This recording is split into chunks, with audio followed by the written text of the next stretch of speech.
Alright, this video is over adding and subtracting decimals, so we're going to look at some of the things that you need to do that may be a little bit different than when you're working with just whole numbers. So we're going to do some addition ones first, and then we'll do some subtraction. So it's really, really important that you line your numbers up with the decimal points. So your decimal points need to be right on top of each other.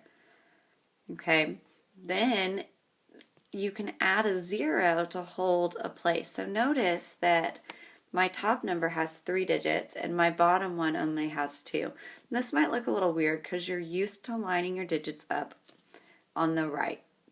But that is when we have a whole number, and that's our ones place. Now we're going to line them up with our decimal, and we're going to put a 0 there to hold that place so that it looks a little bit better and it makes a little bit more sense. Okay. So that's the next thing. Then the rest of it is just like working with whole numbers. So we're going to add 4 plus 0 is 4, 2 plus 1 is 3, 4 plus 3 is 7. The important thing to remember here is to put your decimal point with your answer as part of your answer. So you need to make sure that your answer has the decimal point in the same place. It all needs to be lined up. So my decimal points are all lined up. Okay, here's another addition one. So again, you want to make sure that your decimal points are what is lined up, because you can add a 0 in to hold your place. So 18 and 24 hundredths plus 19 and 80 hundredths. Once you've got your decimals lined up and you've put any imaginary zeros, remember we added the imaginary zeros when we were comparing decimals. We want to add them when we want to put that imaginary 0 in place when we're adding and subtracting as well. So 4 plus 0 is 4. 2 plus 8 is 10. So I'm going to carry my 1 just like I would with whole numbers. 1 plus 8 is 9. Plus 9 more is 18. Now remember, I need that decimal point. Okay, 1 plus 1 plus 1 is 3. So this equals 38 and 4 hundredths. Okay, now we're going to look at some subtraction ones. So same as before, you want your decimals to be lined up.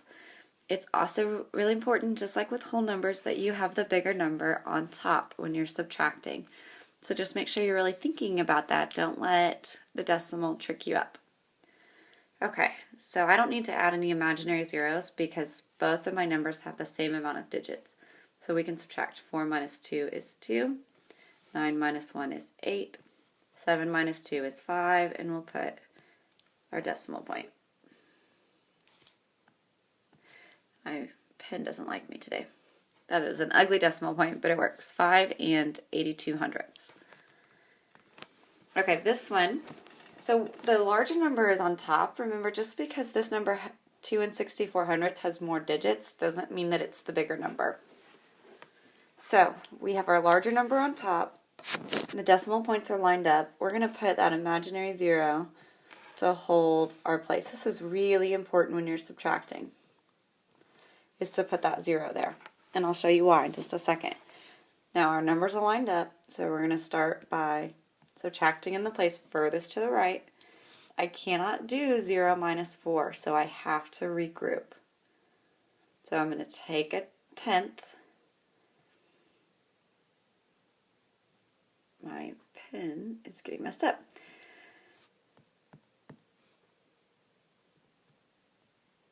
Okay, so that's 4. This is going to become 10. 10 minus 4 is 6. Now I can't do 4 minus 6, so again I have to go next door. That becomes 2, and this becomes 14.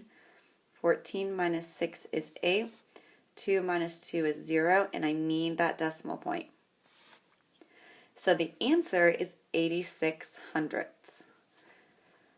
I didn't show you this on the last one, but just like with whole numbers, we can add our decimals to check our subtraction. So 86 hundredths.